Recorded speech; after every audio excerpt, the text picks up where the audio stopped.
Hello people and welcome back to News Review. For this week, the main thing is that we have the second part of Elfish Perennials PR, so let's get right into it. For the part 2 of PR, there are also 4 cards once again. The same team skill as last time. Pause it if you want to read this. This time they are doing the 1% jackpot Cornflower, a water elf. His leader skill is now kind of good, still reliant on water runestones for damage, and also to achieve the 60% damage reduction you need to stack them, which might be a little bit finicky, although now you also have heart runestones as another enabler for the 7.5 attack boost, which is actually quite a significant attack multiplier, especially if you're doing it on both sides. Ignoring defense is nice as well. For his team skill, he only needs to be a leader. The ally can be anyone, which gives you greater team flexibility. You get 4 seconds of extra movement time. Elfish Perennials members recovery basic other times 2.5. Converts the first 6 touched into either enchanted heart elf runestones, or if you start with a water runestone, into enchanted water elf runestones. So you will not worry about running out of water anymore, which was a big problem back in the day. He also ignores sticky and burning, and everything has the effect of runestones of the elf attributes in the team, so you're kind of incentivized to build rainbow if you can help it. By dissolving elf runestones, team attack times 1.6 and ignores equal combo shield. This just being inbuilt is very nice, especially considering that he just generates elf runestones natively with his conversion skill. He also has a team skill with May Lily, where both their stats will be increased by 1.5 times. May Lily is finally not completely and utterly useless. For his active, it's CD6. You tap runestones in the magic circle of elements 2 times and explode the runestones of that attribute to generate enchanted runestones of other attributes except the enemy's attributes. So basically, you choose the up to two types of runestones to explode, and then you'll generate runestones other than the enemy's attribute. So runestones that you tap can still generate, which is slightly weird to me that they didn't also build that in, where, you know, it's like not the enemy's attribute and not the runestones you tapped, because that would make it even more useful. But just a point of note to watch out for if you use this. Overrun team attack and recovery times 2. Ignore runestone combo nullifying, combo count +8, and if there are only water members or elves in the team, ignore anti-runestone shield. Cornflower is the second ever elf and second ever water card to ignore anti-runestone after Daji, the black gold card, and Sai, the most recent jackpot from the most recent Hikaru no Go collab, respectively. This active is really nice, which is why I put him slightly above 50 diamonds. I am still not sold on his damage, although, you know, on Chinese Reddit there is this rather famous, I mean, it's a little old now, but there's this guy who used Cornflower to clear like insanely difficult stages. It's kind of like, you know, what I do with Ban, except I don't claim to be as dedicated as him, because Cornflower is insanely harder to pilot than Ban. So yeah, Cornflower was not that good back in the day. Hopefully he's better now.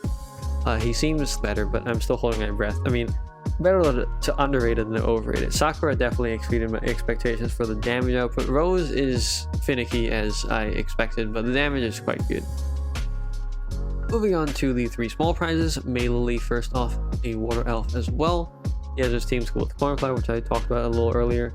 His first active skill is CD5, modify the first and 6th columns to become protected runestones. He's the first ever elf to generate protected runestones.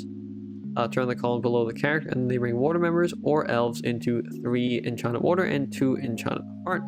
And if both neighboring members are elves, then it also gets the elf runestone effect. Lastly, the character's skill CD -1, so you get a faster activation after the first time you activate this skill. I put it as 5 diamonds. This is, at the end of the day, a converter. The protected runestone functionality is great, but at the end of the day, this is a converter. Next up is Paperwhite, an Earth Elf, CD6. The skill can be activated only when there are 3 or more attributes or only elves in the team. Extend runestone movement time by 2 seconds. Attack bonus plus 30% for combos and EX combos. And at the end of each round, modify the bottom row to become elf runestones. paperweight is fine. It is the third ever card to generate Elf runestones constantly as a stat. One previous ultimate card, and of course Melody previously did this as well. And so I put it as 5 diamonds because it's like kind of basic. The attack boost isn't that sizable, but yeah. Lastly, you have Hyacinth, who just sucks. Like, he is still a converter. I mean, you enter a hyper state, which is sometimes fine, but I don't see him like being used either. He's just trash. He used to be trash. This power release didn't help him. I mean, like, it couldn't, right? There's a limited amount of things they could have added to him to make him still sane character, and unfortunately, like, he just sucks by nature, I think. There's also a new card in the Evoking Coin Shop, Eve and Earth Demon. For 3 rounds, demon attack times 1.8, combo count plus 6, and upon skill activation at the end of each round, turn the columns below every version of Eve into demon runestones of the corresponding member's attributes. This is rather disappointing because, you know, some of the Evoking Coin cards actually are good, but this is probably the worst one so far because you wouldn't want to put all the Eves into one team unless in the future they release some sort of Eve leader, which, I mean, would be kind of funny, to be honest, but under normal circumstances there's no reason why you should be putting really, I guess, more than 2 Eves in the same team, unless, you know, you're going for some kind of meme setup. Only the Black Gold Eve really is good, I would say, at this point. And then what is this? Challenge? No, a bi-weekly stage of a new Cunis, a furry Judas art for sure. He's a fire beast, CD6. Expel the columns below beast to generate beast runestones. Burning will nullified, and for every 3 beast runestones dissolved, combo count plus 1, and the effects 2 and 3 stay in play until no beast runestones are dissolved in the first batch. This is fine. I'm not sure if Jabir needs it. I don't think so, but I don't own Jabir, and I haven't really seen Jabir been used past the godforsaken calamitous stage of chaos, so I'm not quite sure, but I don't think Jabir needs this, so this card is in a bit of a weird place right now. Lastly, there's going to be the August challenge. I will eventually release videos on that once it's out. Not promising when, because life is busy. Moving on to the celebration events, we have 2 cards that we do see here on the right that are returning. First off, we have Bessie, who is a light human. She's one of the few cards that restores your board without mucking it up additionally. A lot of human cards do restore the board, but they also do something else, which is not what you want sometimes.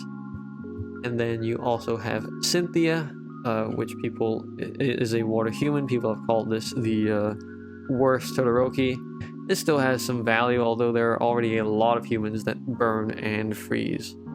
Apart from that, there's obviously the new stuff, the challenge mission of the part 2 of the power release, the monthly challenge, and the monthly returning Calamitous stage, and the new character, and then the new bi-weekly series. Returning bi-weekly series, these are usually not good, but complete them for the achievements, grab one of the cards, and that will be it.